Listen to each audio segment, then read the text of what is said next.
जब हम नंदा जी की तरह परमेश्वर के प्रति समर्पित होंगे, जब हमारे इतने भाव होंगे, तब वो परमात्मा देखना खड़े खड़े चमत्कार करेगा, खड़े खड़े चमत्कार। भगवान तो बिल्कुल तैयार खड़ा है हमारे लिए, लेकिन पुण्यात्मा हम उस योग्य नहीं है कि परमात्मा हमारे लिए वो अनहोनी जो है वो करे।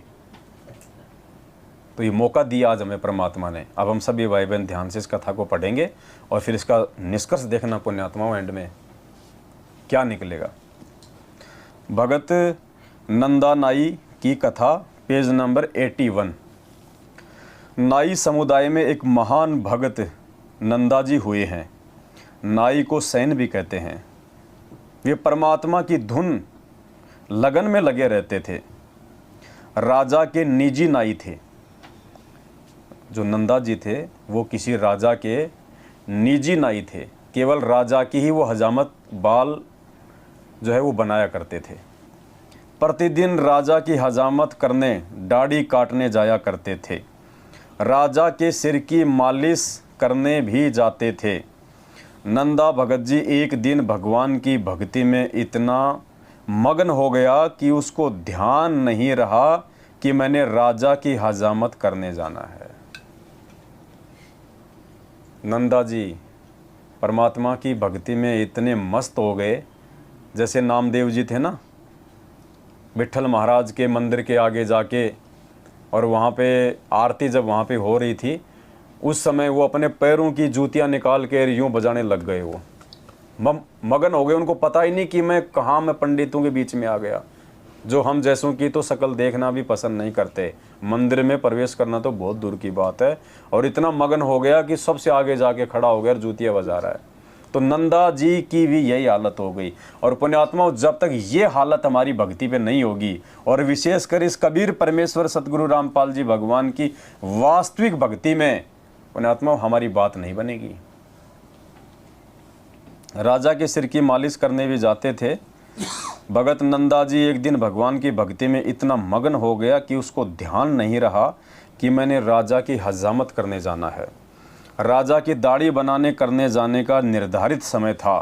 वह समय जा चुका था। 2 घंटे देर हो चुकी थी। राजाओं की जुबान पर दंड रहता था। जो भी नौकर जरा सी गलती करता था तो उसको बेरहमी निर्दयता से कोड़ों से पीटा जाता था, अचेत होने पर छोड़ा जाता था। शरीर की खाल उतर जाती थी, रो रो कर बेहोश हो जाता था। यह दृश्य भगत नंदा कई नौकरों के साथ देख चुके थे। नंदा जी ने ये घटनाएं देख चुके थे पहले वो, कि अगर राजा की अगर समय पे सेवा नहीं हुई तो क्या हालत करता है वो नौकरों का। पुण्यात्मा, इतना भय होने के बाद भी, इतना सब कुछ देखने के बाद भी, और नंदा जी का परमात्मा की प्रति के भक्ति के प्रति इतना समर्पित हो जाना, ये परमात्मा हमारी को शिक्षा दे रहे हैं। भय तो छोड़ो, यदि कोई हमें दिन के 12 बजे 2 लाख रुपए देने आ रहा है, और यदि हम 11 बजे मंत्र करने बैठ जाएं, तो पुण्यात्मा मंत्रों से ज़्यादा ध्यान हमारा उन 2 लाख रुपए में रहेगा। और वहाँ तो मार मार के बुरा हाल किया जाता था जो निर्धारित समय पर राजा की सेवा में नहीं पहुँचता था। उसके बाद भी नंदा जी परमात्मा की भक्ति में मगन रहे। शिक्षा दे रहे हैं परमात्मा। रो रो कर बेहोश हो जाता था। यह दृश्य भगत नंदा कई नौकरों के साथ देख चुके थे। राजा उनको वही, आज उनको वो ही भय सता रहा था। भगत जब अपनी भक्ति से उठा और देखा कि भाई आज तो समय 2 घंटे ज़्यादा बीत गया, अब नंदा को वो सारी बातें याद आ रही थी कि हे भगवान, आज तो मर गया, आज तो मुझे कोल्लों में पेलेगा, कोड़ों से मारेगा, खाल उतारेगा। अंदर से भयभीत हो गया नंदा।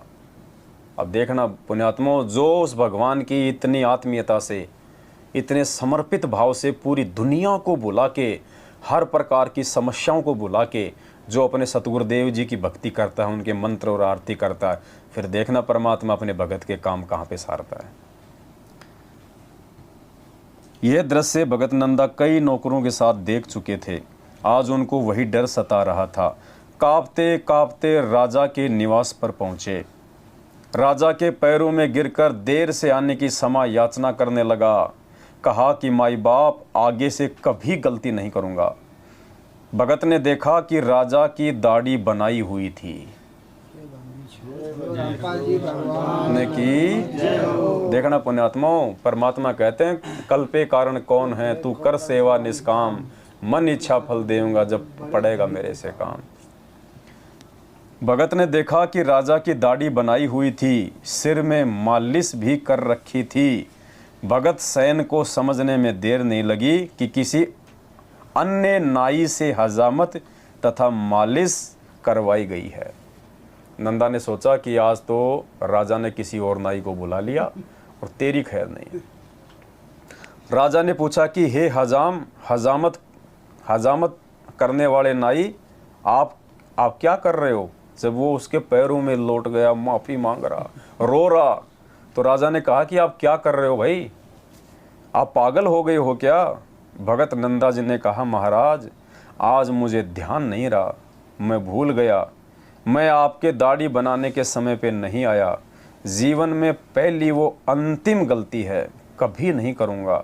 उसका विलाप सुनकर रानी तथा अन्य मंत्री भी आ गए। राजा ने कहा कि सैन, आप अभी अभी दाढ़ी बनाकर सिर में मालिश करके गए हो। कि भाई आप तो अभी अभी मेरी दाढ़ी बना के गए हो, मेरे सिर में मालिश करके गए हो, आप क्या कर रहे हो? आप देर से आए हो, क्या नींद में बोल रहे हो? भगत नंदा जी ने कहा कि नहीं महाराज, आपने किसी दूसरे नाई से हजामत कराई है, मैं तो अभी अभी आया हूँ। राजा ने सैन भगत के घर पर मंत्री भेजकर पता कराया तो उनकी पत्नी भी रो रही थी कि आज मेरे पति देर से गए हैं, उनको दंड दिया जा रहा होगा। मंत्री ने पूछा कि क्यों रो रही हो बहन? भक्तमती ने बताया कि मेरे पति से गलती हो गई, मैंने भगत को याद नहीं दिलाया। भक्ति पर बैठने से पहले भगत ने कहा था कि कुछ समय पश्चात मुझे याद दिलाना कि राजा की सेवा करने जाना है। नंदा ने अपनी भक्तमती से कहा था कि देख, मैं परमात्मा की आरती कर रहा हूँ, मैं मालिक के मंत्र जाप करने बैठ रहा हूँ और तू मुझे याद दिला देना, कहीं ऐसा ना हो कि मेरा ध्यान भक्ति से ना हटे और मैं सज़ा का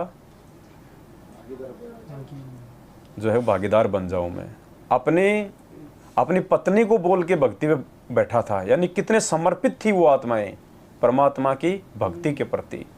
हम कहाँ हैं उन आत्माओं की तुलना में? हमें वो बनाना चाहते हैं आज सतगुरु रामपाल जी भगवान। मैंने भगत को याद नहीं दिलाया। भक्ति पर बैठने से पहले भगत ने कहा था कि कुछ समय पश्चात मुझे याद दिलाना कि राजा की सेवा करने जाना है। मैं भूल गई। भगत भी भक्ति में व्यस्त थे। 2 घंटे बाद उठे तो याद आया, उनकी नौकरी जाएगी तो हम क्या खाएंगे, बच्चे भूखे मर जाएंगे, पति को दंड मिलेगा। मंत्री जी तुरंत वापस आए और राजा को बताया कि वास्तव में नंदा तो देर से अभी आया है, इनके रूप में कोई और आया था जो आपकी हजामत तथा मालिश करके चला गया। ये बात सुनकर राजा को समझते देर नहीं लगी कि भगत सैन के रूप में भगवान आए थे जिसकी वो भक्ति करता था। कि और पुण्यात्मा उस नंदा का कौन था गुरु, कौन था उस समय? यही सतगुरु रामपाल जी भगवान, यही परमात्मा। मालिक कहते हैं पहुंचूंगा क्षण एक में जन अपने के काज। 1 सेकंड में परमात्मा, गोता मारूं स्वर्ग में जा बैठूं पाताल, गरीबदास ढूंढता फिरूं अपने हीरे मोती लाल। राजा सिंहासन से नीचे आया और भगत सैन को सीने से लगाया और कहा कि भगत, मैं तेरे को सेवा से मुक्त करता हूँ। आज से मैं तेरे को सेवा से मुक्त करता हूँ, आज से मैं तेरे को फ्री करता हूँ इस सेवा से। तेरे को राज दरबार में मैं दरबारी रखूँगा। मेरे को दोष लगा है कि भगत के स्थान पर भगवान ने मेरी दाढ़ी बनाई, सिर की मालिश की। मैं इस पाप को कैसे धो पाऊंगा?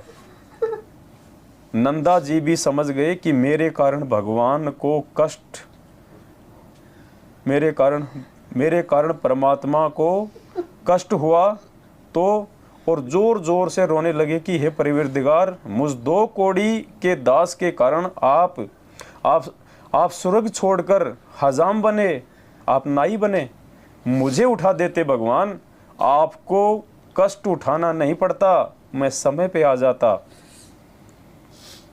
पुण्यात्माओं, ये प्रतिफल है।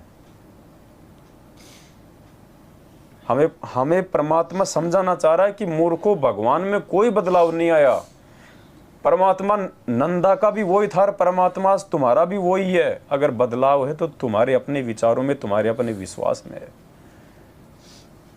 भगवान की भक्ति के प्रति नंदा समर्पित हुआ तो देखो भगवान ने कितना बड़ा चमत्कार किया। नाई की नौकरी से उसको मंत्री बनवा दिया परमात्मा ने। राजा का हृदय जो है वो परिवर्तित कर दिया और लाखों लोगों के हृदय में परमात्मा ने भक्ति की अलग जगाई। और यही कहा था परमात्मा ने भी अपने सत्संगों में, सतगुरु रामपाल जी भगवान ने, कि तुम ये जो ज्ञान गंगा बांट रहे हो ना, इसको पढ़ पढ़ के जो लोग आ रहे हैं, मुझे उतनी खुशी नहीं है। जिस दिन मेरे भक्तों के आचरण को देख के, मेरे भक्तों के स्वभाव को देख के दुनिया नाम लेने आएगी ना, उस दिन मैं मानूंगा कि वास्तव में मेरा जो सत्संग करने का जो प्रयोजन है वो सफल हो रहा है।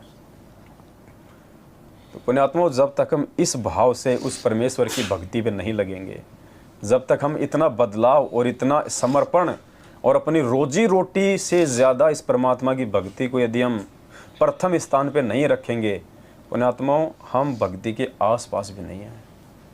हमने कोशिश करनी है सभी भाई बहनों ने।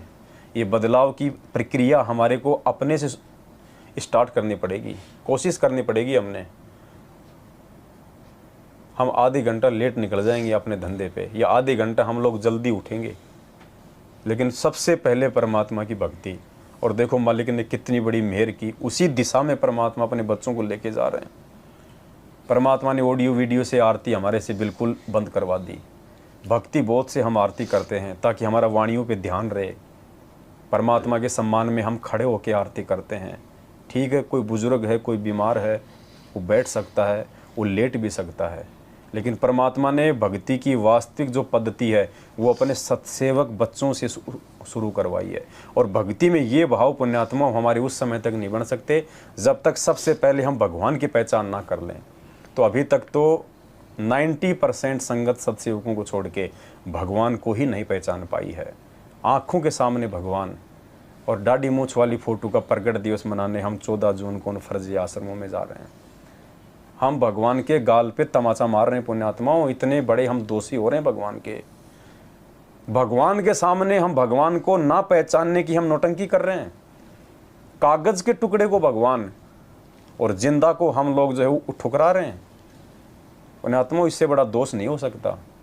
इस दोष से मुक्त हो जाओ। समय है परमात्मा की जेल में रहते सहते। बाद में तो परमेश्वर, जब परमेश्वर वाला काम समय आने पे दिखाएगा दुनिया को, तो लूले, लंगड़े, अंधे, काणे, वो घोड़े, गधे सब जुड़ जाएंगे परमात्मा से, क्योंकि धरती पे कहीं उनको कोई अपनी आत्मरक्षा का कोई बचाव नहीं दिखाई देगा। तो मजबूरन उन्हें भगवान मानना पड़ेगा।